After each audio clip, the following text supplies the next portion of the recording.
सोचिए, एक ऐसा पदार्थ जिसकी खुशबू ने पूरी दुनिया को भारत की ओर खींच लिया। एक ऐसी चीज जो सोने से भी ज्यादा कीमती थी और जिसके लिए साम्राज्य लड़े गए, रास्ते खोजे गए और इतिहास लिखा गया।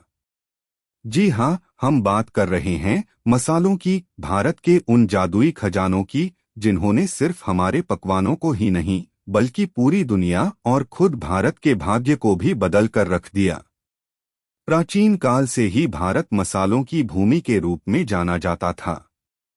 हमारी मिट्टी में उगने वाली काली मिर्च, दालचीनी, लौंग, इलायची, ये सिर्फ स्वाद बढ़ाने वाली चीजें नहीं थीं। ये व्यापार का इंजन थीं, कूटनीति का हथियार थीं और सत्ता का प्रतीक भी। हजारों साल पहले जब यूरोप बर्फीली हवाओं से जूझ रहा था, तब भारत के मसाले मिस्र के फिरौन से लेकर रोम के सम्राटों तक की रसोई और औषधालयों में पहुंचते थे। सिल्क रोड और अरब सागर के रास्ते, ये मसाले अरब व्यापारियों के हाथों से गुजरते हुए दुनिया के कोने कोने तक फैलते थे। इन मसालों का उपयोग सिर्फ खाने में नहीं था, बल्कि दवाओं में, धार्मिक अनुष्ठानों में, सुगंध के लिए और यहाँ तक कि शवों को संरक्षित करने के लिए भी किया जाता था।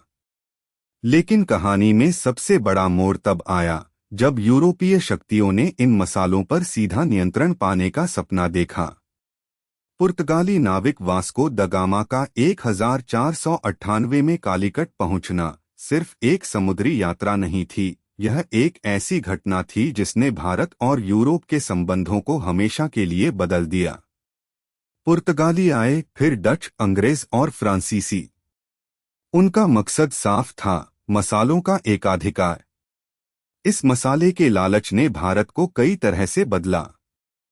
पहला, आर्थिक बदलाव। मसाले व्यापार से भारत के कुछ तटीय शहर जैसे कालीकट, कोचीन, गोवा समृद्ध हुए। यहाँ नए बंदरगाह बने, व्यापार के नए तौर तरीके विकसित हुए। लेकिन साथ ही यूरोपीय कंपनियों ने स्थानीय व्यापारियों का शोषण भी किया और धीरे धीरे भारत की संपदा बाहर जाने लगी। दूसरा, राजनीतिक बदलाव। मसालों पर नियंत्रण की होड़ में यूरोपीय शक्तियों ने भारत की धरती पर आपस में ही युद्ध लड़े। उन्होंने स्थानीय राजाओं और नवाबों की कमजोरियों का फायदा उठाया, उन्हें एक दूसरे के खिलाफ भड़काया और धीरे धीरे राजनीतिक सत्ता पर कब्जा करना शुरू कर दिया। ईस्ट इंडिया कंपनी का उदय इसी लालच का नतीजा था, जिसने अंततः भारत को उपनिवेश बना लिया। तीसरा, सांस्कृतिक बदलाव। मसालों के व्यापार के साथ साथ विचारों और वस्तुओं का भी आदान प्रदान हुआ। पुर्तगाली अपने साथ अमेरिका से लाल मिर्च, चिल्ली लाए, जिसने भारतीय व्यंजनों में क्रांति ला दी। गोवा और दमनदीव जैसी जगहों पर यूरोपीय संस्कृति की गहरी छाप आज भी दिखती है। तो देखा आपने कैसे मुट्ठी भर मसालों ने सिर्फ हमारे स्वाद को ही नहीं बल्कि हमारी अर्थव्यवस्था, राजनीति और संस्कृति को भी गहराई से प्रभावित किया।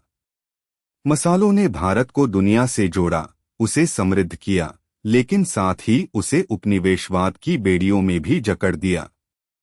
आज भी जब हम अपने खाने में इन मसालों का स्वाद लेते हैं तो हमें याद आता है वह इतिहास जो खुशबूदार मसालों की सुगंध से लिखा गया था, एक ऐसा इतिहास जिसने भारत को हमेशा के लिए बदल दिया।